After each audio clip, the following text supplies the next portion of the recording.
Hello everyone, कैसे हो आप लोग। आशा करती हूँ बहुत अच्छे होंगे। तो welcome to my channel civil service mania. मैं स्निग्धा। आज हम डिस्कशन करने वाले हैं एक टॉपिक जो है जीएस पेपर 2 का international organisation and the report. तो इंटरनेशनल ऑर्गेनाइजेशन के बारे में काफ़ी बार यूपीएससी में बहुत सारे क्वेश्चंस पूछा जाता है। तो आज जो टॉपिक है वो इंटरनेशनल एनर्जी एजेंसी को लेकर है। काफ़ी दिनों से ये फिलहाल बहुत खबरों में बना हुआ है कि इंटरनेशनल एनर्जी एजेंसी जो है वो अपनी रिपोर्ट पब्लिश कर चुका है, जिसका नाम है the path to a new era for nuclear energy. ये इंस्टीट्यूशन है क्या और ये क्या क्या रिपोर्ट पब्लिश करता है, इसकी सिग्निफिकेंस क्या है, इसके बारे में हम डिटेल्स में पढ़ेंगे। ये जो रिपोर्ट उसने पब्लिश किया है उसको हाईलाइट किया गया है, उसमें हाईलाइट किया गया है पर्टिकुलरली न्यूक्लियर पावर एनर्जी को लेकर। न्यूक्लियर पावर एनर्जी को रिसर्जेंस के पोजीशन में अभी है, जिसको एक की कंपोनेंट के तरह से अभी देखा जा सकता है एड्रेस ग्लोबल एनर्जी सिक्योरिटी। हमारे जो अभी फिलहाल चल रहा है ग्लोबल एनर्जी को लेकर इतना स्कार्सिटी चल रहा है, इस चीज़ को चैलेंजेस को वो एड्रेस कैसे करेगा और हमारे जो क्लाइमेट चेंज जो कंसर्न बने रहते हैं हर एक बार, उसे भी कैसे एड्रेस करेगा, ये सारी चीज़ों को लेकर इस रिपोर्ट में हाईलाइट किया गया है। तो आगे बहुत ही डिटेल्स में पढ़ते हैं। जिन्होंने अभी तक सब्सक्राइब नहीं किया है तो उसे उनको रिक्वेस्ट है कि काइंडली सब्सक्राइब कर लीजिए। तो दोस्तों, रिपोर्ट के बारे में जानने से पहले हम देख लेते हैं और जो इंटरनेशनल एनर्जी एजेंसी है उसके बारे में थोड़ा जान लेते हैं। ये एक ऑटोनोमस इंटरगवर्नमेंटल एजेंसी है और इसको बनाया गया था 1974 में to promote energy security among its member countries. जो भी मेंबर कंट्रीज इसमें होंगे, लगभग 31 मेंबर कंट्रीज इसमें होते हैं। और ये जो मेंबर होते हैं वो किस तरह से चुने जाते हैं, वो particularly organisation for economic cooperation and development जो होता है, ये एक ऑर्गेनाइजेशन है जो पर्टिकुलरली ट्रेड एंड एनर्जी जो होता है और ये जो ओईसीडी पर्टिकुलरली है, ये इकोनॉमिक एंड सोशल प्रॉब्लम को ठीक करवाता है, उस इसका रिस्पॉन्सिबिलिटी इसको दिया गया है। तो ये जो इकोनॉमिक एंड ट्रेड रिलेटेड जो भी काम करते हैं ये सारे ऑर्गेनाइजेशन करते हैं। तो इसके जो मेंबर कंट्रीज होते हैं पर्टिकुलरली, इससे ज़्यादातर इसके जो मेंबर्स होते हैं वो इसी आईईए में भी मेंबर्स होते हैं। और इसके जो एसोसिएट मेंबर्स हैं वो है चाइना, इंडिया एंड ब्राज़ील, ये भी उनके एसोसिएट मेंबर्स होते हैं। तो इसकी हेडक्वार्टर है पेरिस एंड फ्रांस। तो ये हमारे दिमाग में आता है इसको बनाया क्यों गया था। जैसे कि हमने पढ़ा है अभी तक जितने सारे ऑर्गेनाइजेशन है, इंटरनेशनल ऑर्गेनाइजेशन किसी क्राइसिस को टैकल करने के लिए बना हुआ था। जो अभी क्या हुआ, इसको क्यों बनाया गया था। 1973 में दुनिया में एक ऑयल क्राइसिस आया था। आप लोगों को पता है शायद, या फिर अगर नहीं पता है तो आप जाकर सर्च कर सकते हैं गूगल में। तो तभी क्या हुआ था, एक Saudi Arabia country and Israel के बीच एक बहुत बड़ी वार बनी रहती थी, एक कॉन्फ्लिक्ट बन रही थी, वार हो रहा था। तो इसमें इसराइल को जो भी कंट्री सपोर्ट कर रही थी, तो सऊदी अरब ने उसी कंट्रीज़ को ऑयल प्रोवाइड करना बंद कर दिया था। जैसे कि कनाडा हो गया, जापान हो गया, यूके हो गया, यूएसए हो गया, ये सारे कंट्रीज़ हमेशा इसराइल को सपोर्ट करते हैं। तो डेफिनेटली उनको जो सऊदी अरबिया कंट्री वो एक बहुत ही इम्पोर्टेंट कंट्री है, क्योंकि ज़्यादातर जो ऑयल इंपोर्ट होता है सऊदी अरबिया कंट्री से होती है। तो वो यहाँ से बंद कर देता है इंपोर्ट करना और ऑयल एम्बार्गो लगा देती है, जिसके वजह से जो ये इतने सारे जो कंट्री है, आपको तो पता है कि अमेरिका वगैरह जो कंट्री होते हैं, यूरोप जो कंट्री होते हैं, वो दुनिया में राज करते हैं, उनके सब कुछ उनके हिसाब से दुनिया चलती है। तो जब उनको ऑयल क्राइसिस आ जाता है तो उनके जो ऑयल की प्राइसेस होती है वो 4 गुना 5 गुना बढ़ जाता है, जिसके वजह से इस चीज़ को टैकल करने के लिए, इस एनर्जी को सिक्योर करने के लिए, प्रमोट करने के लिए एनर्जी सिक्योरिटी, इस ऑर्गेनाइजेशन को बनाया गया था आईईए इन 1974। ठीक है, समझ में आ गया। नेक्स्ट चलते हैं। और एक चीज़ मैंने छोड़ दी यहाँ पे, कंट्रीज मस्ट, देखिए कौन सी कंट्री मेंबरशिप बन सकता है, जो कंट्री ये कमिटमेंट कर ले कि ग्लोबल एनर्जी सिक्योरिटी में उसका कंट्रीब्यूशन रहेगा और एनवायरमेंटल सस्टेनेबिलिटी के ऊपर भी वो ध्यान देगा। इस दोनों चीज़ को अगर कोई कमिटमेंट कर लेता है तो ही वही कंट्री जाकर इसमें मेंबरशिप बन सकता है। फिर हम देखते हैं आईएए की ऑब्जेक्टिव क्या है। ये सबसे इम्पोर्टेंट पॉइंट है, क्योंकि पहले तो है एनर्जी सिक्योरिटी। एनर्जी सिक्योरिटी ये है कि हमें उसका ये ध्यान रहेगा कि अनइंटरप्टेडली सप्लाई करना होगा उसको एनर्जी, स्पेशली ड्यूरिंग क्राइसिस। जब भी ऑयल क्राइसिस क्रिएट होगी 1973 के तरह, जिसको पहला ऑयल क्राइसिस का नाम दिया गया था, जब उस तरह की कुछ कंडीशन क्रिएट होता है तो अनइंटरप्टेडली ये सप्लाई करेगा ऑयल एनर्जी। तो इसके लिए इसको क्या करना होगा, 90 डेज तक इम्पोर्ट एनर्जी को इम्पोर्ट करके उसके पास रिजर्व रखनी होगी।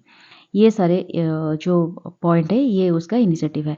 तो सेकंड है इकोनॉमिक ग्रोथ। हमें इस तरह से इम्पोर्ट करना होगा कि स्टेबल एनर्जी मार्केट को सपोर्ट करना होगा to promote sustainable economic growth. Economically हमें सस्टेनेबल वे में इस मार्केट को स्टेबल बनाना होगा। फिर एनवायरमेंटल सस्टेनेबिलिटी, कि हमें मतलब उसका ये भी एक गोल है कि क्लीन एनर्जी टेक्नोलॉजी के ऊपर ये इनकरेज करेगा और work toward net zero emission goal. किस तरह से ज़्यादा एमिशन ना हो, जीरो एमिशन हो, जो कि हमारा एसडीजी का एक गोल भी है, उसको ध्यान में रखते हुए इसका ऑब्जेक्टिव ध्यान में रखना है, इसका ऑब्जेक्टिव है।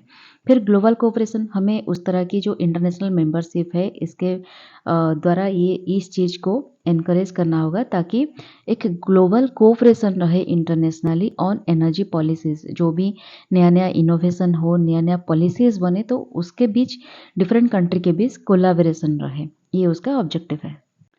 फिर बात होगी आईए की पब्लिकेशन क्या है। तो पहले तो है वर्ल्ड एनर्जी आउटलुक।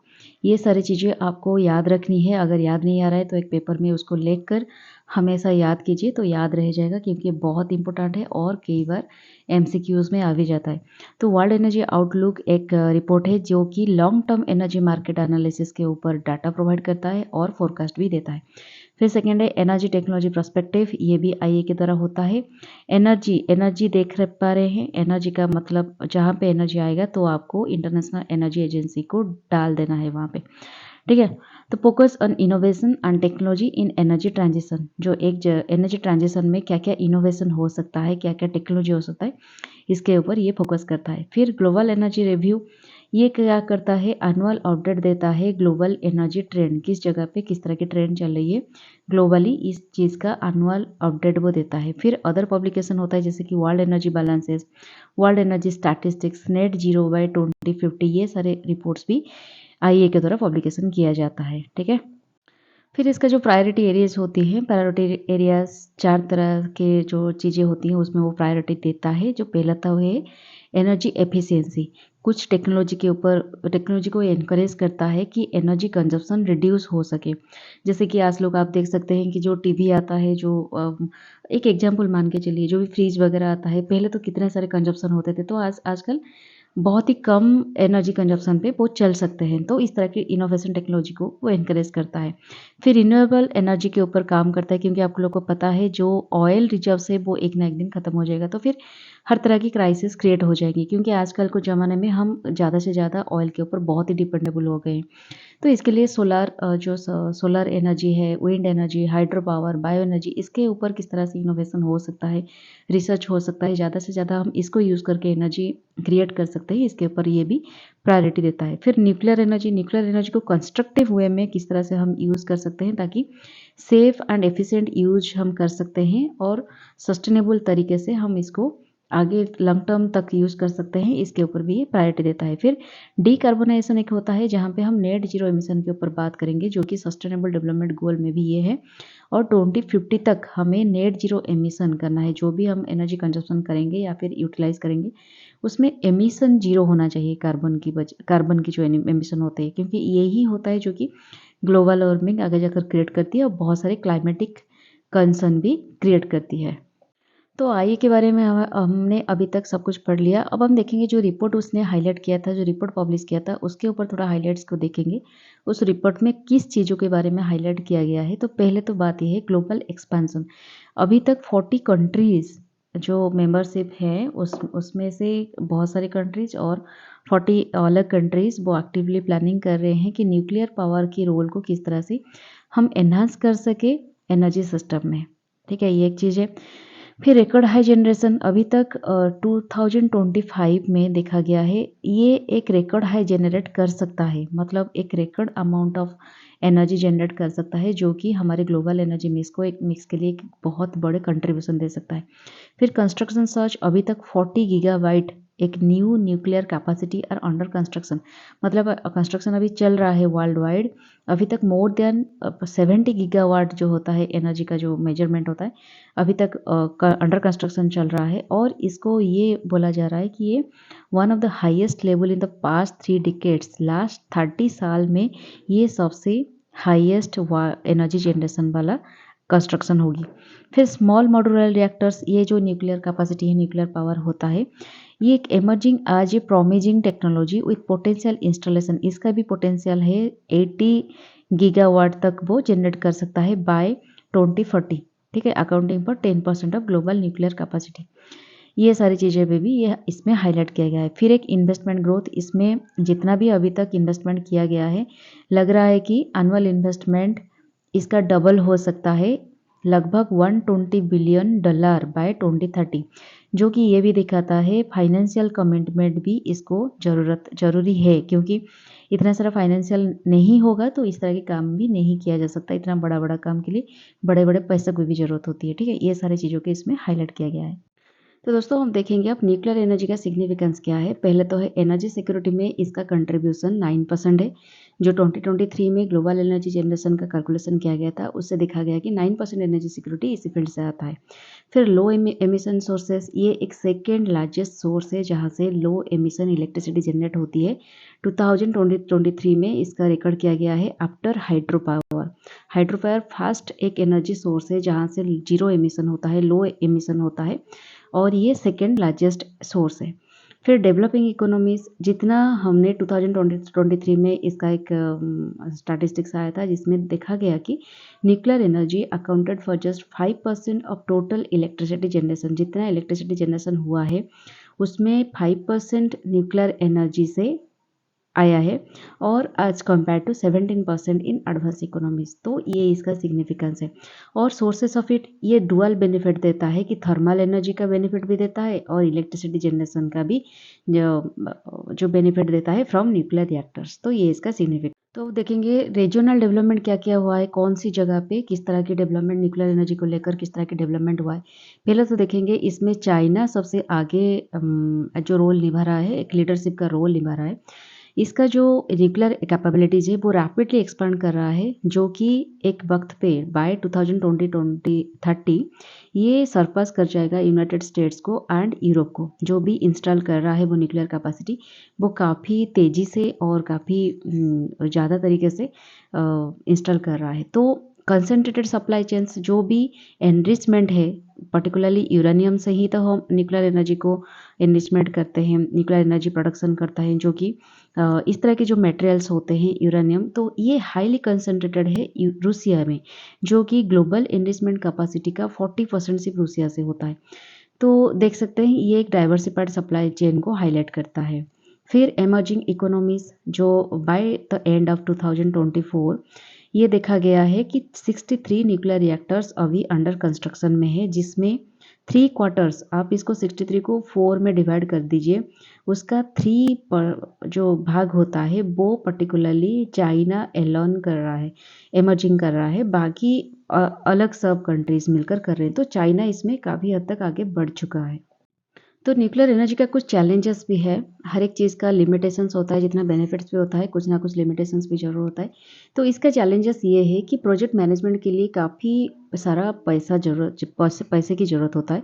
तो न्यू प्रोजेक्ट्स को टाइमली डिलीवर करना और विद इन बजट, जितना बजट एलोकेट किया गया है इसके अंदर ही इसको डिलीवर करना एक चैलेंजिंग फैक्टर हो जाता है। फिर सेफ्टी सिक्योरिटी भी बहुत मायने रखता है, क्योंकि न्यूक्लियर एनर्जी के बारे में आप लोगों को सबको पता है, ये जितना ईजी है, मतलब जितना आसान तरीके से दिखाया जा रहा है कि इसका बेनिफिट हम प्रोडक्टिव वे में कर सकते हैं, ये उतना लेवल तक डिस्ट्रक्शन भी कर सकता है, आपको पता है। इसलिए इसके लिए रेगुलेटरी फ्रेमवर्क्स और ओवरसाइट्स भी होना चाहिए, जो बहुत स्ट्रिक्ट तरीके से इसको लॉ एंड रेगुलेशन के साथ मेंटेन करना होगा, क्योंकि बार बार जो ईरान के तरफ से जो थ्रेट आता है, ये सबको पता है ईरान के ऊपर जितने सारे, क्योंकि न्यूक्लियर एनर्जी काफ़ी हद तक वहाँ पे भी प्रोडक्शन होता है, तो वहाँ पे काफ़ी बार लग जाता है, बैन लग जाता है। तो इसके बारे में तो पता है आप लोगों को। और एक चीज़ हुआ था, ये भी बहुत न्यूज़ में आया था, एक बार नहीं बहुत बार ये न्यूज़ में आ चुका है कि जापान में जो 2011 में जो अर्थक्वेक हुआ था, जिसके वजह से, और फुकुशिमा डाइची प्लांट में भी जो एक्सीडेंट हुआ था, उसके वजह से न्यूक्लियर रिएक्टर से जो चीज़ें रेडिएशंस निकल रहे थे और सी में जाकर ये प्रॉब्लम क्रिएट कर रहे थे, ये सारी चीज़ों के बारे में भी आप लोगों को कहीं ना कहीं पता है। जो करंट अफेयर्स प्रिपेयर कर रहे होंगे सिविल सर्विसेज के लिए, उनको ये इसके बारे में बहुत ज़रूर पता होगा। तो ये सारी चीज़ें ना काफ़ी हद तक हमें एनवायरमेंटली और ह्यूमन कम्युनिटी के लिए भी एक थ्रेट बन जाता है। तो सेफ्टी सिक्योरिटी को रेगुलेट करना बहुत ही इम्पोर्टेंट एक जिम्मेदारी बन जाता है, जो भी इसके ऊपर काम कर रहे हैं, और गवर्नमेंट के ऊपर भी। फिर कॉस्ट एंड डिस्पोजल, इसके लिए ह्यूज कंस्ट्रक्शन की ज़रूरत होती है, फाइनेंसिंग कॉस्ट की भी ज़रूरत होती है, डीकमिशनिंग की ज़रूरत होती है, और डिस्पोजल, जो भी रेडियो एक्टिव मटेरियल्स निकल रहा है उसको सही तरीके से किस तरह से डिस्पोजल किया जाए ताकि किसी के लिए भी ये हार्मफुल इफेक्ट क्रिएट ना करे, ये भी एक चैलेंजिंग सिचुएशन क्रिएट कर देता है।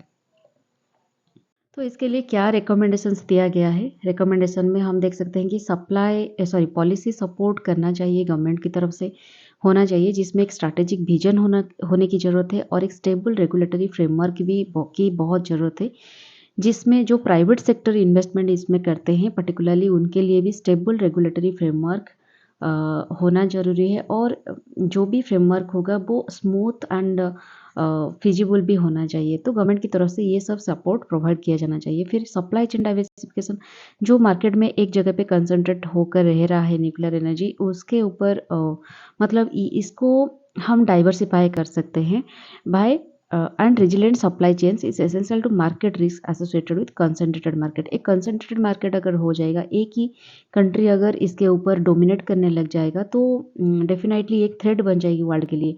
तो डाइवर्सिफाइड सप्लाई चेन होना ज़रूरी है इसके ऊपर। और एक बात है कि टेक्नोलॉजिकल इनोवेशन भी काफ़ी ज़रूरी है, हमें इसके ऊपर और भी ज़्यादा इनोवेशन करना चाहिए, पर्टिकुलरली जो स्मॉल मॉड्यूलर रिएक्टर्स है उसके ऊपर होना चाहिए, जो कि हमें ये प्रोवाइड करेगा कि किस तरह के हम रिड्यूस कॉस्ट, जितना कॉस्ट ज़्यादा हो रहा है आजकल के ज़माने में, कम से कम कॉस्ट में हम किस तरह की ये सारी चीज़ें कर सकते हैं, और कॉम्पिटिटिवनेस न्यूक्लियर एनर्जी को लेकर मार्केट में किस तरह की कॉम्पिटिटिवनेस को हम इनक्रेज कर सकते हैं, इसके ऊपर भी टेक्नोलॉजिकल इनोवेशन होना चाहिए। तो फाइनली इस रिपोर्ट में ये हाईलाइट किया गया है कि न्यूक्लियर एनर्जी को हम इस तरह के अचीवमेंट करेंगे, न्यूक्लियर एनर्जी से इस तरह की एनर्जी प्रोडक्शन करेंगे ताकि एक secure, sustainable and low emission future हम बना सके। हम इसको प्रोडक्टिव वे में काफ़ी अच्छे तरीके से यूज़ कर सकते हैं, ताकि और हाईलाइट कर जो भी हमने चैलेंजेस के बारे में डिस्कशन किया आगे पिछले स्लाइड में, तो ये सारी चीज़ों को ये ओवरकम करेगा थ्रू कंसंट्रेटेड पॉलिसी एफर्ट्स, ठीक तरह से रेगुलेटरी एफर्ट्स के साथ, और टेक्नोलॉजिकल एडवांसमेंट के साथ किस तरह से अच्छी खासी एनर्जी हम प्रोडक्शन कर सकते हैं secure, sustainable and low emission के साथ।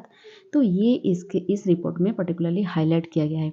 तो इसके साथ हमारा ये वाला टॉपिक ख़त्म होता है। इसमें हम इंडिया के बारे में कुछ भी नहीं डिस्कशन किया है, क्योंकि मुझे लगता है इंडिया के बारे में मैं इसके ऊपर और एक वीडियो बनाऊंगी, जिसमें इंडिया के साथ क्या किस तरह की एसोसिएशन है और क्या गवर्नमेंट की इनिशिएटिव है, इस आईईए के साथ मिलकर उन्होंने क्या किस तरह की इनिशिएटिव लिया है, हमारी न्यूक्लियर एनर्जी से कितना प्रोडक्शन होता है, क्या होता है, इसमें एक डिटेल्स वीडियो इसके बाद मैं बनाऊंगी।